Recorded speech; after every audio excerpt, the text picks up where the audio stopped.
Going into our next match, though, continuation in our round 3, it's time to head over to the stage to catch up with the players and see who is up next. And it is going to be Shohei Kimura, who we featured yesterday, going up against Chuppa Cross.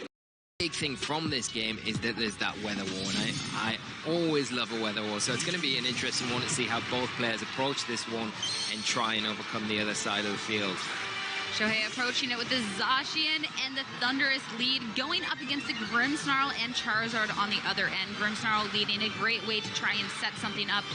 Grimmsnarl, another Pokemon where you don't necessarily know what you're going to be getting, if it's going to be screens, if you're going to have that trick, and this might be the turn to find out. Yeah, and you know, the one Pokemon that you generally don't want sitting in front of your Charizard is a Thunderous, and the Incarnate version that has access to that Defiant ability. You've got to be careful around when you bring something like Incineroar onto the field, which is, you know, it will activate that ability. It'll give it a +1 and its attack stat make it even stronger. But the Grimmsnarl, like you mentioned, it's in a nice position to support the Charizard here for Chuppa, throwing a potentially light screen and allowing the Charizard a little bit more room to get off the attacks, G-Max Wildfire and Airstreams and other things like that. Well, that Thunderous, which could have had that pressure, instead going to be swapping out and bringing the Kyogre in, going to effectively win the war at this point, since Shohei was the only one to show up with the weather at this stage of condition, setting that rain to make sure that this Charizard, if going for one of those G-Max Wildfires, won't be able to deal as much damage. But considering that it is a Pokemon with a couple of different ways to be utilizing this Gigantamax that Chuppa is going for, could be the Max Airstream instead to start winning the Speed War. Reflect to make sure the Zacian on Shohei's side not going to be able to do quite as much damage over on to Chuppa as that Behemoth Blade is going to come out. Yeah, it'll probably be enough, depending on the item here, to pick up the knockout here on Grimmsnarl. Like you see, it does go down, but I think Grimmsnarl, for the most part, has probably done its job. You know, you look at the big threats for Charizard on Shohei's team, you're looking at the Thunderous, which is physical, and it pretty much stops there as long as you can keep control of the weather with your Groudon. Obviously, currently the rain is up, which is a great play from Shohei to reduce the damage there to allow the Zacian to survive.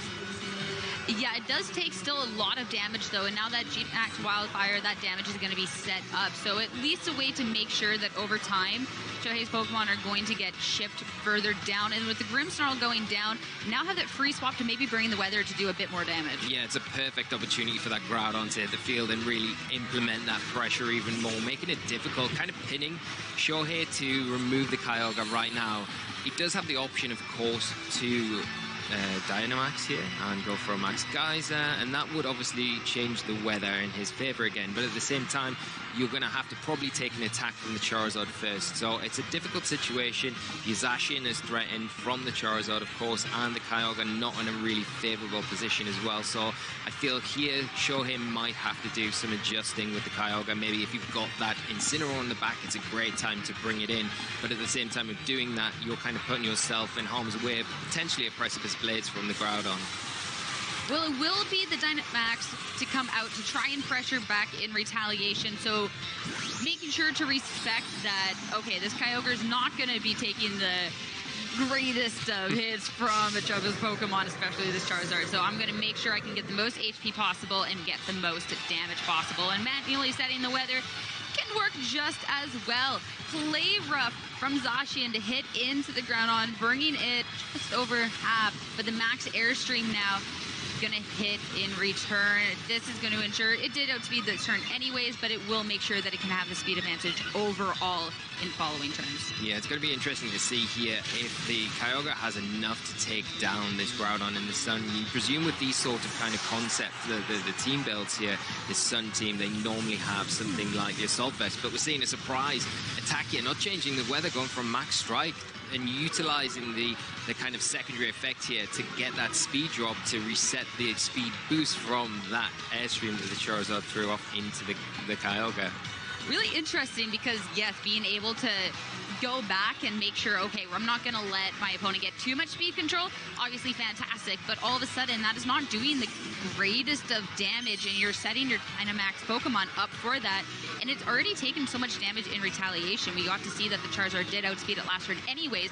Charizard can just go ahead and go for another Airstream, which is doing a lot more damage than the Max Strike did. Yeah, and you've got to think as well, if the Charizard goes for that Max Airstream this turn, it probably looks like it's going to be very close to putting that Kyogre in range for the residual damage from that G-Max Wildfire to potentially pick up the knockout.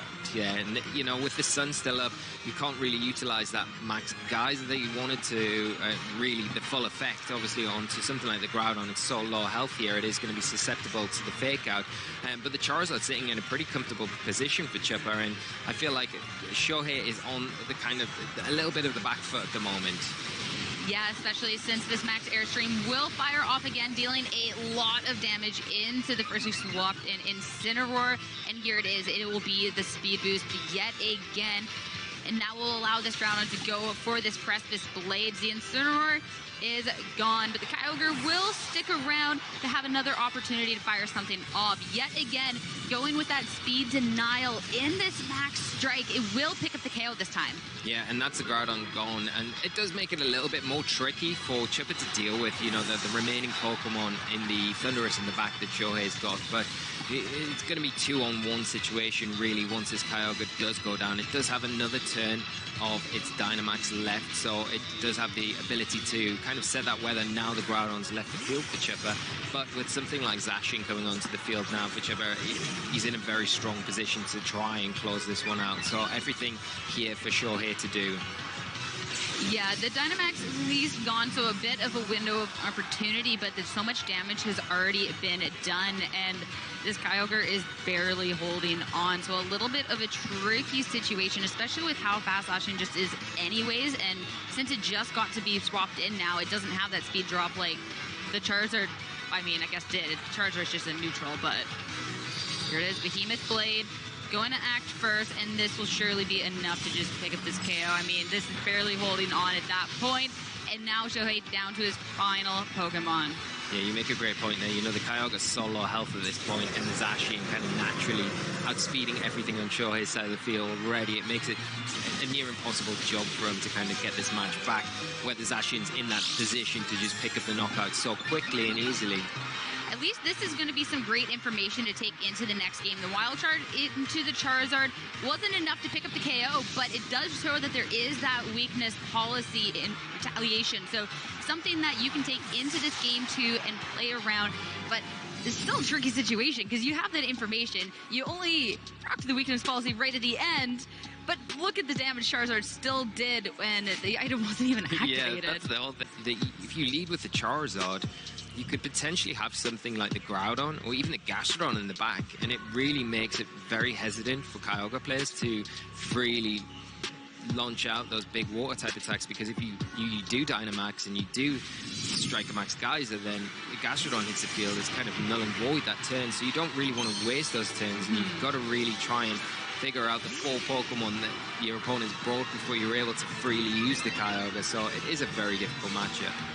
It is, and heading into this second game, as Shohei looks to try and tie this up and bring it to a Game 3, it will be that double restricted lead, that Kyogre and Zacian, a lot of damage potential out on the field, and the rain on your side, going against the Charizard and the Grimmsnarl, the same lead coming out from Chuppa. Yeah, and I mean, it worked for him so well in Game 1, it's why he changed things up here. I do like the Kyogre here for Shohei. It's in its more favorable condition with the rain up, of course, and it's a turn sooner this time around, and you've got the pressure there from the Zacian to take down the Grimmsnarl nice and easy, and the Charizard's not really threatening anything too much here. Obviously the Zacian's going to take a lot of damage still in the rain, but you've always got the threat of this play here with the Groudon coming in to override that rain. Yeah, starting with the Kyogre as your lead, you have that immediate pressure, so you would think, but the Groudon then coming in to reset the weather means that you're going to have the final say at this stage of what the weather is going to be, and that sun is going to perfectly enable this Gigantamax Charizard coming out. Yeah, and now you've got, if you go for the Zacian, that's great, but then if Shohei goes for the Dynamax with the Kyogre here, he can put himself in a bit more of a better situation. You are losing your Zacian by doing this, but you can then Dynamax beyond seeing it. So it is just going to be a bold state as we see it with this Gigantamax Charizard taking the Behemoth Blade pretty comfortably. Yeah, it does at least bring it down under half, though. A good chunk of damage so Shohei can try and finish it off in following turns. But a lot more damage done in return. Look at that G-Max Wildfire. No chance that the Zacian's going to be surviving that in the sun here. You're going to use restricted out of the way. Water Spout is going to be enough damage in the sun, though, with a critical hit to make sure that only one turn of Gigantamax is going off on Chuppa's side. Yeah, I don't know if the critical hit mattered there. Maybe, you know, the Kyogre hadn't really taken any damage, so it was a full power. But it was in the sun, so you think maybe because you are Gigantamax, you may be able to kind of hold on just one more turn. So a big turn there for Shohei to get rid of that big threat. And, you know, Chuppa's not really been able to get much more than a G-Max Wildfire out of that turn. And it gives Rillaboom, that's just ended the field for Shohei, a lot more freedom now to operate where it doesn't have to worry about that threat of the Charizard like it previously would. Yeah, and this compares so well going into the Groudon. The one thing, though, is Shohei still doesn't really necessarily control the weather, so it's still going to make sure that the Kyogre isn't hitting as effectively as it might like to, despite the fact that it still has a lot of this HP. Now Grimmsnarl joining the field, though. It didn't set the screens last time, so this could be the opportunity to try and make sure that when Shohei gets this opportunity to Dynamax, it doesn't get to be as effective. Yeah, and I think that the one thing, if you are Shohei, you could easily switch out your Kyogre here. Maybe if you had an answer for maybe the Charizard in the back, it would be instinctively that Thundurus. So it's a good switch here, get your Thundurus in, and then you can try and get the Kyogre back onto the field and try and set your weather back up and then utilize that Dynamax. Nice swap coming out. The Zacian's going to take the fake out as Grimmsnarl gets set up. Another Water Spout, though, and there we get to see just how little it is doing to these Pokemon in the sun, even with the critical hit on the Grimm. Yeah, it's the sun really punishing this Kyogre here. And, you know, Shohei is being very patient for when he does want to go for that Dynamax. And maybe the Kyogre isn't the thing that he's thinking about going for the Dynamax with, because he does need to try and get through these residual turns that are chipping away at his team. Right now, he does have the kind of benefit of the grassy terrain, but so does Chuppa's side of the field, you know, restoring that health a little bit every turn. But we are still yet to see the fourth Pokemon on Shohei's side. And with the Groudon in the back now, the weather control is kind of more in Chuppa's favor because the Kyogre's stuck out in the sun. So if we want to change that, there are switches that need to be made. And it's more dangerous now in front of a Zacian that can really damage anything that does switch in that slot. You know, you can quite happily go for a Behemoth Blade. It's going to really reduce the damage of the Water Spout on the Kyogre. And then if something like that Thundurus does decide to come in, it's very risky because it potentially can pick up the knockout there. Well, we're about to find out what is going to come out as the Kyogre will take a step back, bringing the Incineroar as the fourth and final Pokemon here for Shohei. Nice way to make sure that the Zacian with the Behemoth Blades isn't going to do as much damage as it might like to, and make sure that your Kyogre does stay safe and sound. Grassy Glide into the Grimmsnarl, picking up a decent chunk of damage. It's just going to go on and keep setting up, trying to eliminate as much damage as possible from Shohei's end of the field. Now it is time for the Behemoth Blade. It already did take an attack drop, so hitting into this Rillaboom, it's going to go quite well. Yeah, that's a nice hit. And I think, you know, Chuppa identifying the Rillaboom is going to be a bit of a threat for the Groudon when it does hit the field. But I do like the kind of change up from Shohei here, not bringing the Thundurus, having another way to deal with the Charizard in mind, and bringing that Incineroar, which is much more useful against things like the Zacian that, you know, have that Intrepid Sword. Ability to get the attack boost, you can kind of nullify that with your Intimidate, and you also have the offensive pressure with your Fire and potentially Dog type attacks, and you also benefit from the Sun as well with this Pokemon, so it's a real good tool to use and bring in this matchup. But you need to be able to get this Kyogre in if you are Shohei, and you need to get it in potentially, hopefully, after the Groudon. The problem is the Grimmsnarl as well is sitting here on the field for Chuppa, and it is able to get these screens up. The light screen that you've just seen go up, it is going to make it more difficult for Shohei to get the damage he wants onto the field. And there's also, as long as it's on the field, it's going to always provide a threat with some sort of speed control. At least consistently hitting into the Grimmsnarl. Picking up a KO would have been a way to bring the Groudon out, so your weather Bringing in the Kyogre later could have been the last, but holding on with 1 HP.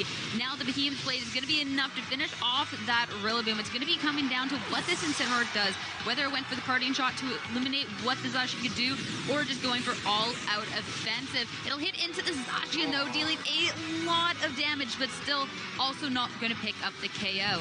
Now, the Spirit Break, just good for a little bit of chip.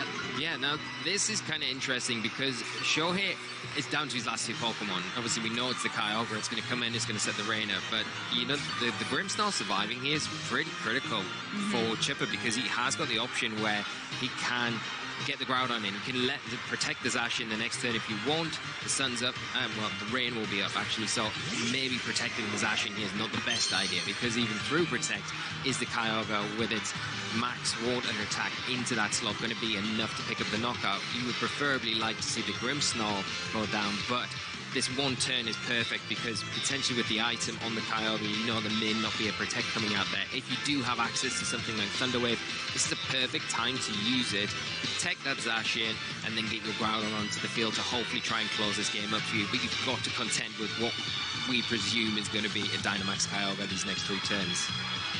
Yeah, that late game Dynamax can be so critical. Actually, no. Instead, no Dynamax coming out. Looking to try and get this spread damage move and deal enough damage going across the board. The Zacian protecting means it's only going to be hitting into the Grimmsnarl, and now it's going to be an even Pokemon count for both of these trainers. It's a really smart play here from Shohei. You know, he's been very patient the entire game with when he is going to launch the Dynamax from his side of the field. And this, I really like this because now he knows that the Groudon's in the back. It's going to come in, it's going to get the sun up. And rather than have to take a wasted turn of your Dynamax to revert the weather, you can just do it on your first turn of Dynamax when you come in and potentially remove the Groudon or get as close to it as possible. Yeah, and not using the Dynamax as well. You can go for the spread damage, but you can get all 3 turns of max and actually get full impact moves as opposed to, what, the 13 HP that the Grimmsnarl had to be finishing that off. So, it's interesting. The Groudon still having a bit of health, though, and it'll come down to, too, just how it can survive a hit in the sun. Yeah, and, you know, the Zacian's going to be able to get some, like, considerable damage off onto the Kyogre before it does go down. And, you know, if the Kyogre does decide to change the weather this turn, it's obviously going to weaken the Flare Blitz from that Incineroar as well. So you've got to question, is that the right thing to do here? Because if I miss the knockout on the Zacian, that's giving it potentially 2 turns to hit into my Kyogre. So you really want to try and remove that first and then probably deal with the Groudon secondary. Yeah, well, here it is, finally, the Dynamax, as it's 2 Pokemon on both sides. It will be that Kyogre, and looking to see just how much mileage it can put on the field. The late game Dynamax, though, and just the pressure, the double HP it's going to have definitely feels a lot better than the 1 turn of Dynamax that the Charizard had over on Chuppa's side earlier on in the game. The Behemoth Blade, though, does so much damage to these Dynamax Pokemon, and we'll have to see just how effective. Bringing it down to actually still over half. Not very effective, and Kyogre taking it very well. Precipice Blades, though, it's going to deal a lot, and it'll pick up the KO on the Incineroar. Yeah, and you know, the speed advantage here that the Groudon has is a big thing, but that is being counteracted now by Shohei. He is using that Max Strike to lower the speed on Chuppa's side of the field. So that Kyogre now might, potentially, depending on how it's trained, get the jump onto something like the Zacian, but the problem is you've only got single target attacks now, and it feels like Kyogre's in that position where if a Behemoth Blade hits it, or if a Precipice Blades, which is now a single target attack, so an increased damage output, will be enough to pick up the knockout on the Kyogre. But if you're relying on Precipice Blades, you've got to rely on its accuracy as well, and we all know about that. That's always the hard part of it, because that is then giving Shohei that out, and knowing that, all right, if I hit into the Zacian, this Precipice Blades could very well miss, and I could just be fine. Setting up that speed control to make sure that you're good for the other turns of Dynamax, you're giving up the power that this Kyogre could have had with different moves, and instead just saying, all right, I need to get the speed, I need to be able to act first going into that. The Max Lightning to hit into the Zacian, not enough damage. It's not... You needed to grab that KO. It was so important when you have these single targets. You cannot do for a second. And now it'll be a double round of attacks hitting into the Kyogre. the Behemoth Blade, we know that it wasn't doing the most damage. It won't do enough, but now the Groundhog still has this opportunity to attack, but it's a miss. It misses. But like you say, I think you make a great point there where you have to, it's so essential to pick up the knockout on that Zacian this next turn, because of these single target attacks you've got. The one thing that you would want now if you're Shohei is to maybe try a max guard here, but I think because of the item that it has got on it, the Assault Vest, it doesn't have access to that Protect. I don't think it will be able to do this next turn, and that really puts him in a tough position because, like I say, if you don't pick up one, then you are going to have to target the you're going to have to take an attack from the other. Quick attack from Zacian to hit into it. Not enough for the KO, and finally it'll be the Max Geyser to secure the KO onto the Zacian. At this point, though, the Groundhog doesn't need to go for the Precipice Blades. You can go for something a bit more accurate. Even if it doesn't deal the most damage, at least it's going to be connecting. That will be Shadow Claw in this case, and that means that Chuppa is going to remain undefeated.